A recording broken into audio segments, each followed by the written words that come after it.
मनुष्य की आत्मा को कैसे शिक्षित करें? जिस प्रकार आपकी बुद्धि को शिक्षा प्रदान की जा सकती है, उसी प्रकार आपकी आत्मा को भी शिक्षा दी जा सकती है। जिस प्रकार आपके शरीर को बलवान बनाया जा सकता है, उसी प्रकार आपकी आत्मा को भी बलवान बनाया जा सकता है। 4 बातें हैं जिसके द्वारा आपकी आत्मा को सिखाया और बलवान बनाया जा सकता है का 1. परमेश्वर के वचन पर मनन करने के द्वारा। 2. परमेश्वर के वचन पर चलने के द्वारा। 3. आपके जीवन में वचन को पहला स्थान देने के द्वारा। 4. आपकी आत्मा की आवाज के अनुसार तुरंत चलने के द्वारा। कुछ समय बाद आप परमेश्वर पिता की इच्छा को जीवन की छोटी छोटी बातों में भी जान पाएंगे। मनुष्य की आत्मा को सिखाने के लिए समय लगता है, परंतु प्रयास व्यर्थ नहीं है। परमेश्वर मनुष्य की आत्मा के साथ बातें करता है, उसकी तर्क करने वाली बुद्धि से नहीं। जब आप अपनी आत्मा को सिखाएंगे और जब आपकी आत्मा तुरंत आज्ञा मानेगी, तब आप पाएंगे कि आप पवित्र आत्मा की आज्ञा मान रहे हैं। इस बात को स्मरण रखें कि परमेश्वर ने अपने वचन में कहा है, मनुष्य की आत्मा यहोवा का दीपक है, वह मन की सब बातों की खोज करता है। नीति वचन 20:27। इसका अर्थ यह है कि परमेश्वर आपकी आत्मा का उपयोग करके आपका मार्गदर्शन करेगा, क्योंकि मनुष्य का आत्मा परमेश्वर का दीपक है। अब मनुष्य की आत्मा को प्रशिक्षण देने और शिक्षा देने हेतु 4 क्रमों का हम विस्तार पूर्वक अध्ययन करेंगे। प्रथम चरण का परमेश्वर के वचन पर मनन करें। ध्यान दें कि इन 4 बातों में से 3 बातें परमेश्वर के वचन से संबंधित हैं। परमेश्वर के वचन पर मनन करना, वचन पर चलना, वचन को पहला स्थान देना और तुरंत आपकी आत्मा की आवाज सुनना। हम सब परमेश्वर के वचन को पढ़ने का महत्व जानते हैं, परंतु हमें परमेश्वर के वचन पर शांति के साथ मनन करने को मूल्य देना चाहिए। जो परमेश्वर के महान जन हैं, वे परमेश्वर के वचन पर ध्यान करने में अपना समय बिताते हैं। आप मनन के बिना आत्मिक ज्ञान को प्राप्त नहीं कर सकते। मूसा की मृत्यु के पश्चात परमेश्वर ने यहोशू की सेवकाई के आरंभ में उसे यही सिद्धांत सिखाया। यहोशू 1:8 व्यवस्था की यह पुस्तक तेरे चित्त से कभी न उतरने पाए, इसी में दिन रात ध्यान दिए रहना, इसलिए कि जो कुछ उसमें लिखा है उसके अनुसार करने की तू चौकसी करे, क्योंकि ऐसा करने से तेरे सब काम सफल होंगे और तू प्रभावशाली होगा। एम्प्लीफाइड बाइबल में लिखा है, क्योंकि तब तू अपने मार्ग में सफलता प्राप्त करेगा। यदि आप जीवन के व्यवहार में बुद्धिमानी से कार्य न कर सके, तो आपको अवश्य ही सफलता प्राप्त नहीं होगी। परमेश्वर ने यहोशू से कहा कि वह वचन पर मनन करे। परमेश्वर ने यहोशू से कहा कि यदि वह उसके वचन पर मनन करेगा तो वह संपन्नता प्राप्त करेगा और सफल होगा। एक समय में एक जिला सम्मेलन में इसी विषय में शिक्षा दे रहा था। बाद में एक सेवक ने मुझे अपनी कलीसिया में बुलाया और एक सभा लेने के लिए कहा और मैं गया। उसने मुझसे कहा कि अपनी कलीसिया में सफलता लाने के प्रयास में वह हर सफल पासबान से भेंट कर रहा था। उदाहरण के लिए वह पासबान से मिलने जाता था और देखता था कि वह क्या करता है और किस प्रकार के कार्यक्रमों को वह चलाता है और फिर उन्हें अपनी कलीसिया में उपयोग करता था। परंतु उसने कहा कि जब उसने दूसरे व्यक्ति के कार्यक्रमों को अपनी कलीसिया में उपयोग करने की कोशिश की तो वह सफल नहीं हुआ। इस सेवक ने ऐसा करते हुए संपूर्ण देश में यात्रा की थी। मुझे लगता है कि हम में से कई लोग इस पासवान के समान हैं। मेरी सभा के बाद इस पासबान ने मुझे बताया कि उसने यह निर्णय लिया कि अन्य पासबान के कार्यक्रमों पर अमल करने की कोशिश के बजाय जैसा मैंने सिखाया उसके अनुसार परमेश्वर के वचन पर मनन करें और हर सुबह ऐसा करने के लिए समय निकालें। 30 दिन तक ऐसा करने के बाद पिछले 2-3 सालों की तुलना में एक दिन की आराधना में उन्होंने ज्यादा लोगों का उद्धार किया। जब इस पासवान ने परमेश्वर के वचन पर मनन करना आरंभ किया, तब लोगों में बेदारी आई और उसे सफलता मिलने लगी। यह इस पासवान का जीवन और बुलाहट थी, इसलिए उसे यहाँ पर सफलता की जरूरत थी। परंतु आपके जीवन की बुलाहट कुछ और है। यह अवश्य सच है कि परमेश्वर के वचन पर मनन करने के द्वारा आपके मार्ग में आपको सफलता मिलेगी और आपके जीवन और बुलाहट में आप प्रभाव पाएंगे। परमेश्वर के वचन पर मनन करने में समय बिताएं। अपनी आत्मा के साथ अपने आप को एकांत में बंद कर ले, जहां पर संसार आपके लिए बंद हो जाएगा। यदि आप परमेश्वर के लिए कुछ करने की इच्छा रखते हैं, तो मैं आपको यह सुझाव दूंगा कि प्रतिदिन परमेश्वर के वचन के मनन में 10 से 15 मिनट बिताएं। यह काफी नहीं है।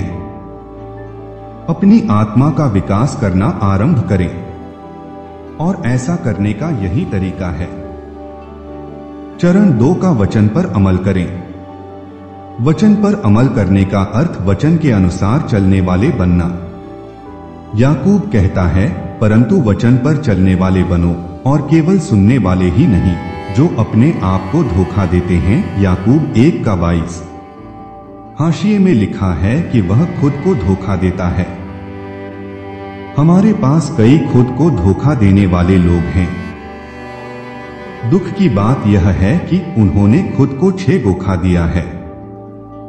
परमेश्वर के वचन पर चलने वाले बनना आरंभ करें। सभी परिस्थितियों में वही करें जो आपको वचन करने के लिए कहता है। कुछ लोग सोचते हैं कि वचन पर चलने वाले बनने का अर्थ 10 आज्ञाओं को मानना। नहीं, बाइबल यहाँ पर ऐसा नहीं कहती है। नई वाचा के अधीन हम जो लोग हैं, हमारे पास एक ही आज्ञा है और यह प्रेम की आज्ञा है। यूहन्ना 13:34। यदि आप किसी से प्रेम करते हैं तो उसकी वस्तुओं को चुराते नहीं, आप उसके विषय में झूठ नहीं बोलते। पौलुस ने कहा कि प्रेम व्यवस्था को पूरा करता है। रोमियो 13:10। यदि आप प्रेम में चलेंगे तो आप पाप को नियंत्रित करने वाली किसी भी व्यवस्था को नहीं तोड़ेंगे। इसलिए वचन पर चलने वाले बनने का अर्थ प्रेम में चलना है, और यदि आप प्रेम में चलते हैं तो आपको पहले ही 10 आज्ञाओं का पालन करेंगे। परंतु वचन पर चलने वाले बनने का अर्थ पत्रियों में जो कुछ लिखा गया है उनके अनुसार करना, क्योंकि ये पत्रियां कलीसिया को लिखी गई हैं। ये पत्रियां हमारी हैं।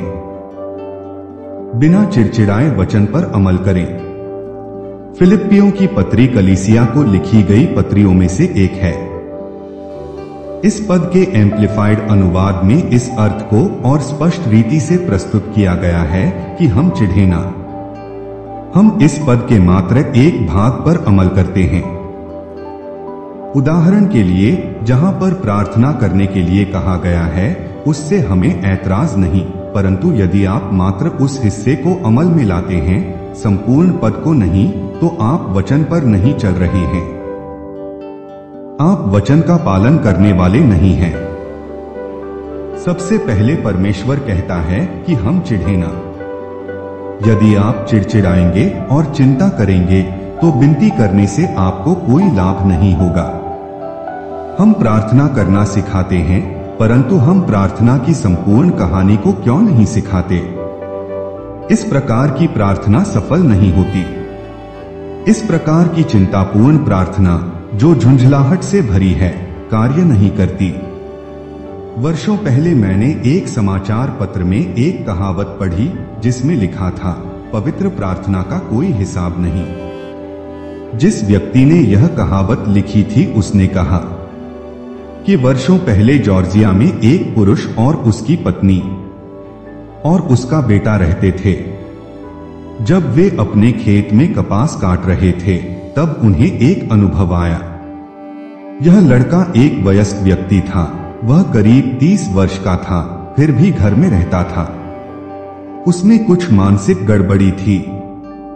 जब वे घास बिन रहे थे, तब आंधी आई और बादल गरजने लगे। लड़का और उसकी मां घर में जाना चाहते थे, परंतु बूढ़ा व्यक्ति चाहता था कि जिस कतार को बिनना उन्होंने शुरू किया है उसे वे पूरा करें। परंतु पूरा करने से पहले ही बिजलियां चमकने लगी और उन्हें अपनी कुदाली फेंककर घर के अंदर जाना पड़ा। जब उन्होंने देखा कि वे समय पर अपने घर में नहीं जा सकते, तब वह पुरुष और उसकी पत्नी घुटनों पर बैठ गए और प्रार्थना करने लगे। फिर वह लड़का जिसने घुटने नहीं टेके थे उनकी ओर फिरा और बोला, माँ और पापा आ जाओ। पवित्र प्रार्थना का कोई हिसाब नहीं। इस वाक्य में काफी सत्य है। परमेश्वर का आत्मा यहाँ पर पौलुस के द्वारा कलीसिया से यही कहता है। पौलुस विश्वासियों से कहता है, किसी बात की चिंता मत करो। कुछ समय पहले एक सेवक मेरे पास आया। मुझे उसके लिए बहुत बुरा लगा, परंतु कभी कभी सहानुभूति किसी की सहायता नहीं करती। किसी व्यक्ति के लिए सहानुभूति जताना उसे उत्तर प्रदान नहीं करता। इस सेवक के मामले में कई परीक्षाएं और कसौटियां उसके विरोध में आ खड़ी हुई थी और उसे नींद नहीं आती थी। उसका पेट बिगड़ गया था और जो भी वह खाता था वमन कर देता था। चिंता और झुंझलाहट से उसकी नसें दिखने लगी थी। वह मेरे पास इस आशा से आया कि मैं उसकी कुछ सहायता कर सकूं और परमेश्वर का धन्यवाद हो मैं उसकी सहायता कर सका। आरंभ में उसने मेरी सहायता के विरोध में कुछ विद्रोह प्रकट किया, जबकि वह परमेश्वर की सहायता थी क्योंकि मैंने उसे वचन दिया। मैं उसे बताने लगा कि परमेश्वर का वचन क्या कहता है और उस परिस्थिति के विषय में कैसे प्रार्थना करें। मैंने उसे फिलिप्पियों 4:6 पढ़कर सुनाया। वह उसे पढ़ता और कहता, हाँ भाई हेगन, लेकिन हर किसी के पास आपके समान विश्वास नहीं होता। मैंने उत्तर दिया, शायद नहीं होता, परंतु उनके पास वही बाइबल है जो मेरे पास है और हर कोई अपने विश्वास को बढ़ा सकता है। मैंने उसे बताया कि यह बहुत विश्वास होने की बात नहीं है। यह परमेश्वर के वचन पर चलने की और जो विश्वास आपके पास है उसे अमल में लाने की बात है। इस सेवक ने मुझे बताया कि ऐसा लगता है कि मुझे किसी बात की चिंता नहीं है।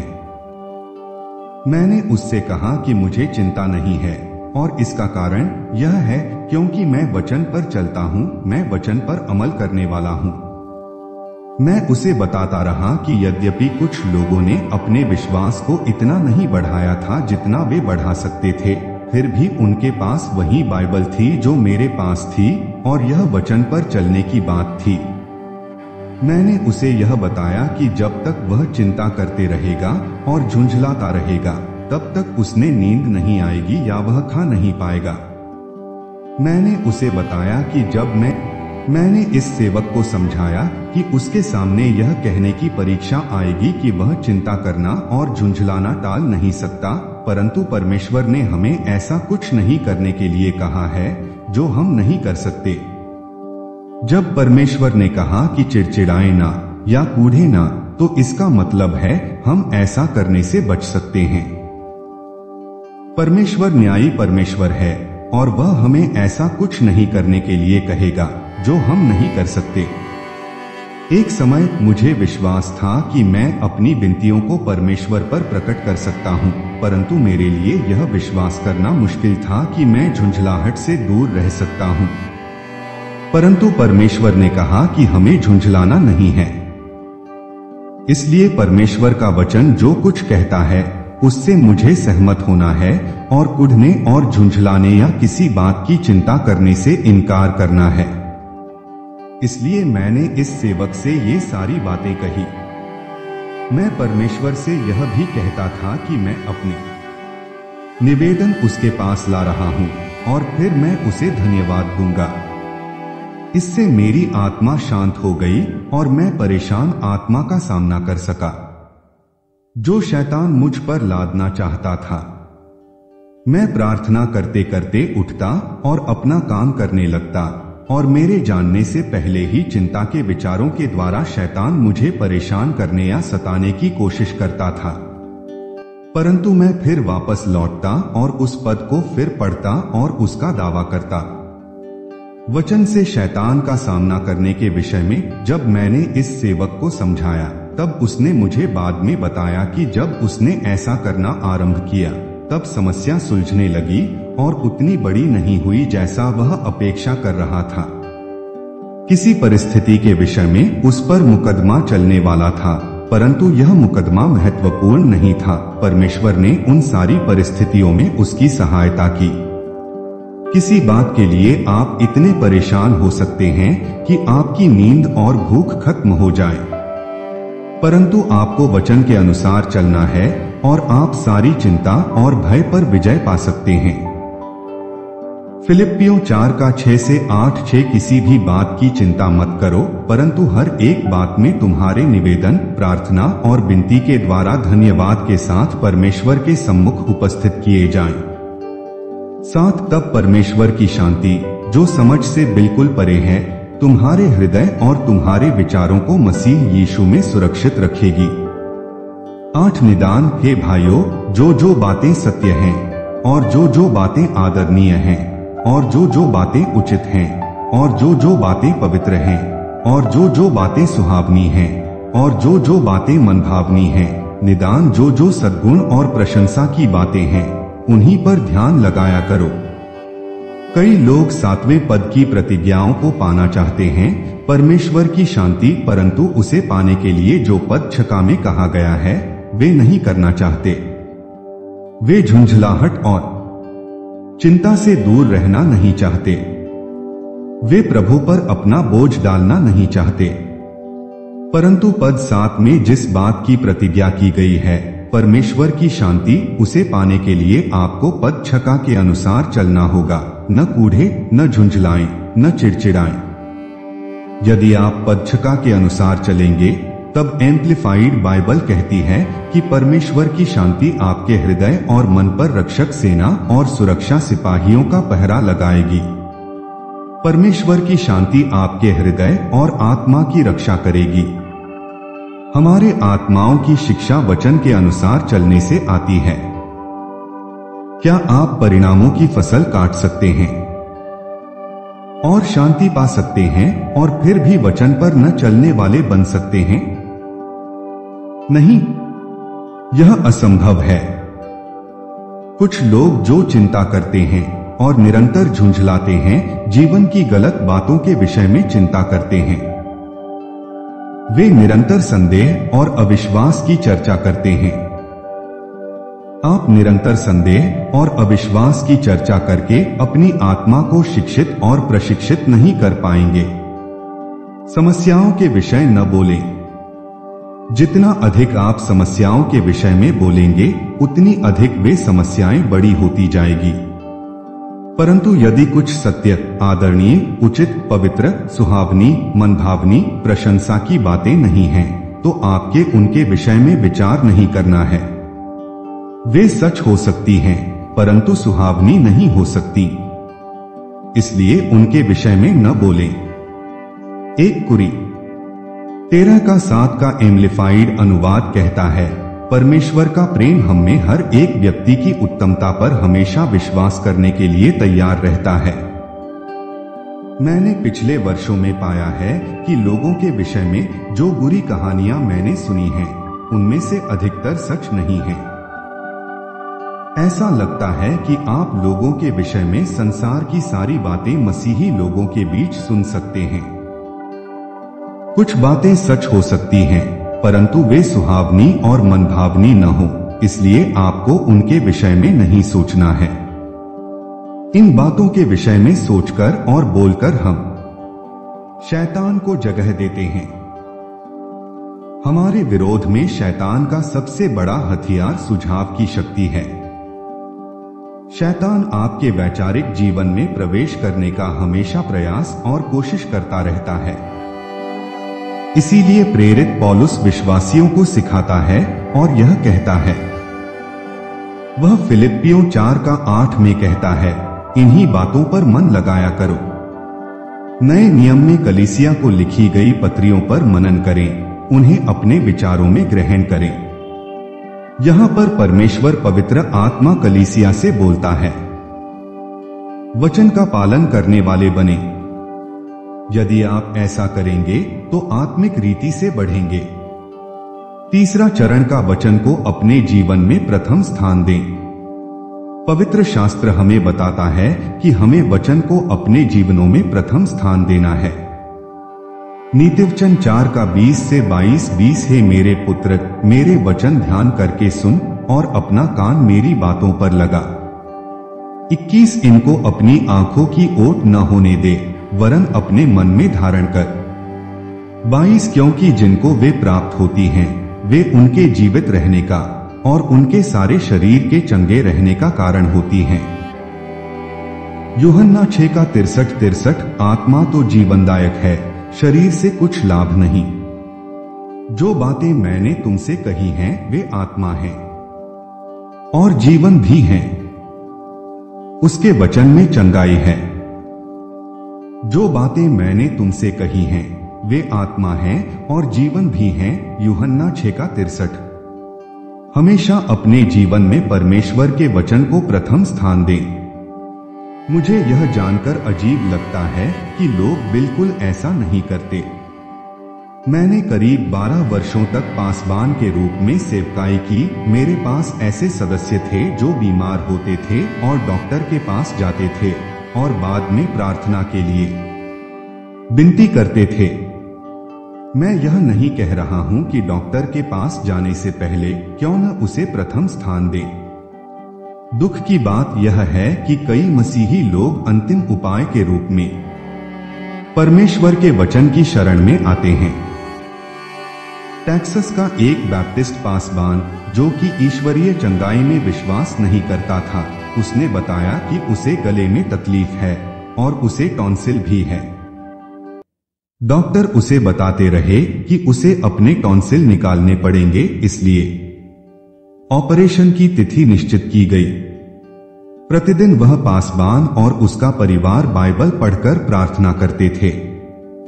एक सुबह जब वे बाइबल पढ़ रहे थे, उसी दिन उसे अस्पताल जाना था। उसने राजा आसा के विषय में वचन पढ़ा जिसे पाव में रोग हो गया था।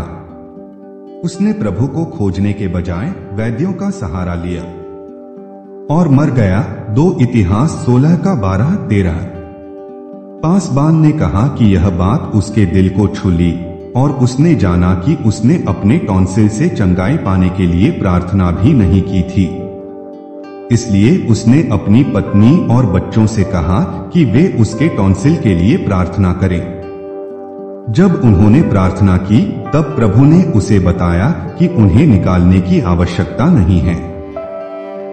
उसे यह देखकर आश्चर्य हुआ कि प्रभु ने उसे चंगा कर दिया और उसके बाद उसे कभी टॉन्सिल्स की तकलीफ नहीं हुई। यहाँ पर हमें एक पाठ सीखना है। यशायाह का यह पद यह नहीं कहता कि राजा इसलिए मर गया क्योंकि उसने वैद्य को प्रथम स्थान दिया, परंतु यह निश्चित रूप से बताता है कि हमें प्रभु को प्रथम स्थान देना है। हमें अपने आप को सिखाना है और पूछना है कि परमेश्वर जीवन की हर स्थिति और परिस्थिति के विषय में क्या कहता है। कभी कभी अज्ञानतावश परिवार और मित्र हमें गलत बातों में ले जा सकते हैं, परंतु हमें सोचना है कि परमेश्वर का वचन क्या कहता है और उसे प्रथम स्थान देना है। यदि हम परमेश्वर के वचन को पहला स्थान देंगे तो जीवन की कई मुश्किलों से हम बच जाएंगे। चौथा चरण का आत्मा की आवाज को तुरंत सुने। मनुष्य की आत्मा के पास एक है। हम उस आवाज को विवेक कहते हैं। कभी कभी उसे अंतःप्रेरणा कहा जाता है। कभी कभी हम उसे भीतरी आवाज या परमेश्वर की ओर से भीतरी मार्गदर्शन कहते हैं। यह परमेश्वर का आत्मा है जो मनुष्य से आते करता है। प्रत्येक मनुष्य की आत्मा में एक आवाज होती है, चाहे उसका उद्धार हुआ हो या न हुआ हो। परंतु नया जन्म मनुष्य की आत्मा का फिर से जन्म लेना है। जब आप अपने नया जन्म पाए पुनर्निर्मित आत्मा को परमेश्वर के वचन पर मनन करने का अधिकार प्रदान करते हैं, तब आपकी आत्मा को सही जानकारी प्राप्त होती है और वह सच्चा मार्गदर्शक होगा। तब आपको आपके आत्मा की आज्ञा मानना सीखना होगा। आपकी आत्मा में परमेश्वर का स्वभाव और जीवन है, क्योंकि पवित्र आत्मा आपके अंदर वास करता है। शैतान आपको आपकी आत्मा में मार्गदर्शन नहीं कर सकता, क्योंकि वह आपकी आत्मा में वास नहीं करता। इस संसार का देवता होने की वजह से 2 कुरी 4.4 वह आपके बाहर है, परंतु परमेश्वर आपके अंदर आपकी आत्मा में आपसे वार्तालाप करता है, क्योंकि वह वहीं वास करता है। परमेश्वर आपके सिर में नहीं है, वह आपकी आत्मा में है। आपकी आत्मा पवित्र आत्मा के द्वारा जानकारी हासिल करती है। आपने आत्मा की आवाज को मानना सीखें।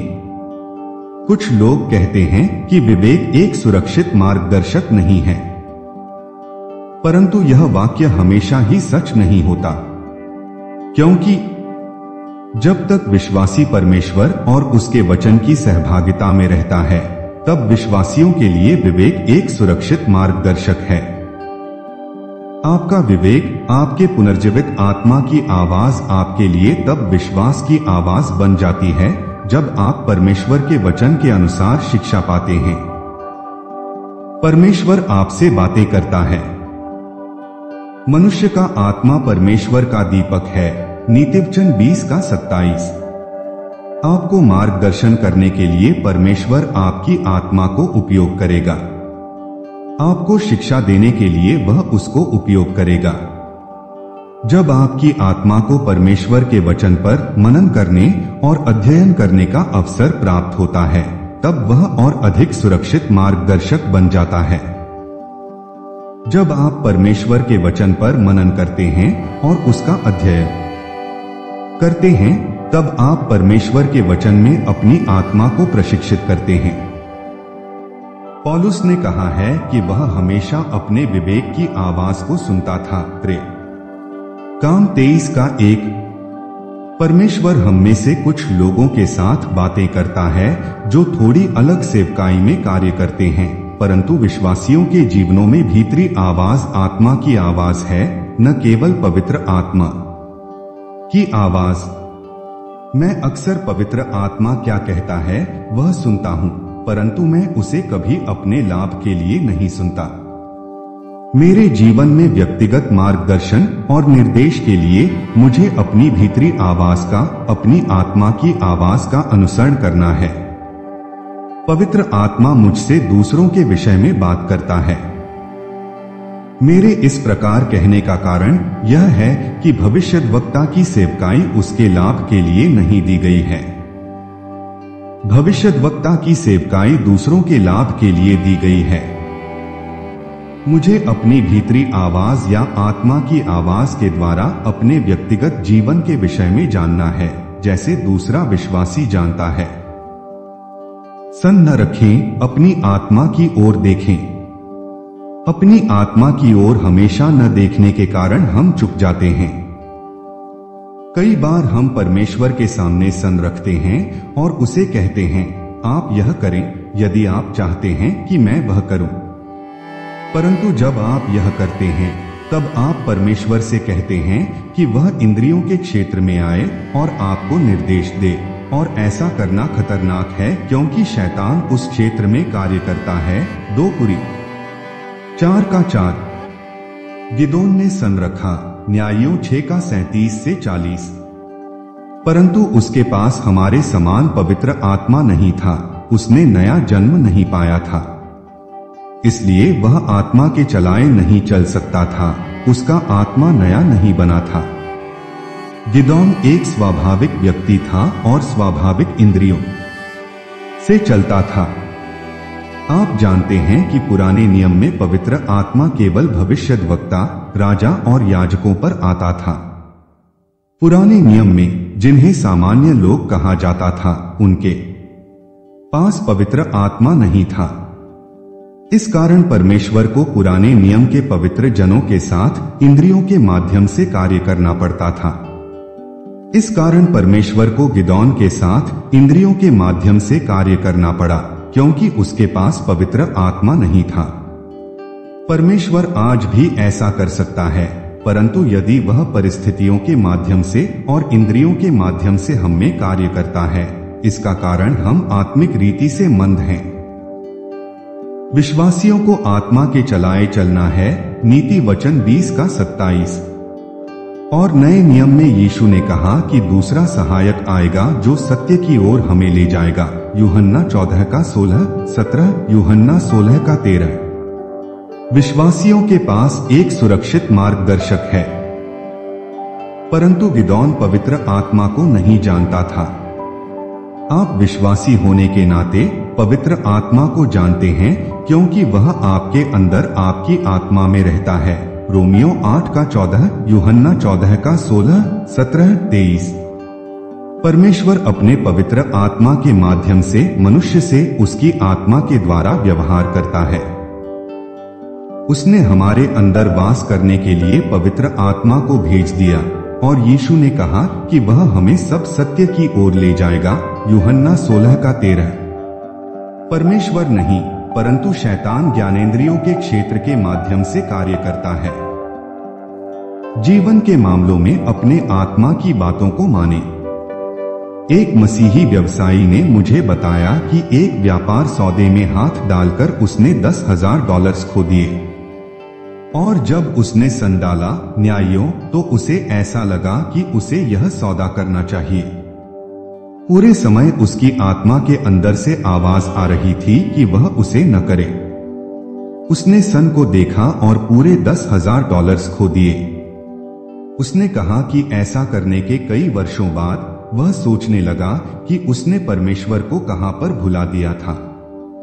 वह तब तक उलझन में रहा जब तक उसने यह नहीं समझ लिया कि परमेश्वर के वचन से आत्मा को शिक्षा देने और उसकी उन्नति करने के बाद हमें आत्मा से चलना सीखना है। जब मैं बैप्टिस्ट कलीसिया में था, उस समय मैंने कभी सन के बारे में नहीं सुना था, परंतु जब मैं पिंतेकुस्तवादी कलीसिया में आया तो वहां पर लोगों को सन के विषय में कहते सुना। वर्षों पहले जब मैं एक कलीसिया का पासबान था, मैं दूसरी कलीसिया में जाने के विषय में सोचने लगा। तब मैंने भी एक सल डाला। मैंने अपने पूरे जीवन में केवल एक ही बार सन डाला। मैंने प्रभु से कहा कि मैं उस कलीसिया में जाऊं, ऐसी आपकी इच्छा है तो वह ऐसी ऐसी बात होने दे। मेरे सन के उत्तर से ऐसा लगा कि मुझे उस कलीसिया में जाना चाहिए, इसलिए मैं उस कलीसिया में गया। मैंने गलती की थी, वह परमेश्वर की इच्छा नहीं थी, परंतु मैंने अपना पाठ सीख लिया। उसके बाद मैंने सन के द्वारा ऐसा धोखा कभी नहीं खाया। परमेश्वर के पास बेहतर तरीका है। आप इस बात को जानते हैं। अपनी आत्मा की आवाज को मानना सीखें। आप तुरंत इस बात को नहीं कर पाएंगे, परंतु जब आप परमेश्वर के वचन का अध्ययन करने, उस पर मनन करने से अपनी आत्मा को शिक्षा देंगे, उसकी उन्नति करेंगे, तब आप उस स्थान में आएंगे जहां पर आप अपनी आत्मा में जान लेंगे कि आपको अपने जीवन के हर क्षेत्र में क्या करना है। आपको हाँ या ना में उत्तर मिलेगा और आप जीवन के मामलों में बुद्धिमानी के साथ व्यवहार करेंगे। जब आप इस अध्याय में दी गई 4 बातों को ध्यानपूर्वक समझेंगे और उनका पालन करेंगे, तब आप अपनी आत्मा की उन्नति और विकास करेंगे और अपने भीतरी मनुष्य को, शरीर और मन को अपने वश में रखना सिखाएंगे। जब आप जीवन के प्रत्येक क्षेत्र में परमेश्वर के वचन को पहला स्थान देंगे, तब आप पाएंगे कि विश्वास का यह जीवन, जिसकी चर्चा हम इस पाठ में कर रहे हैं, आपका दूसरा स्वभाव बन जाएगा। जब आप उसके वचन में विश्वास करने के द्वारा अपने स्वयं के जीवन में परमेश्वर की आशीषों को उपयोग करना सीखेंगे, तब आत्मिक संसार आपके लिए और स्पष्ट एवं वास्तविक बन जाएगा। परमेश्वर ने हमें विश्वास के जीवन के लिए परिस्थिति, शरीर और शैतान पर विजयी जीवन के लिए बुलाया है।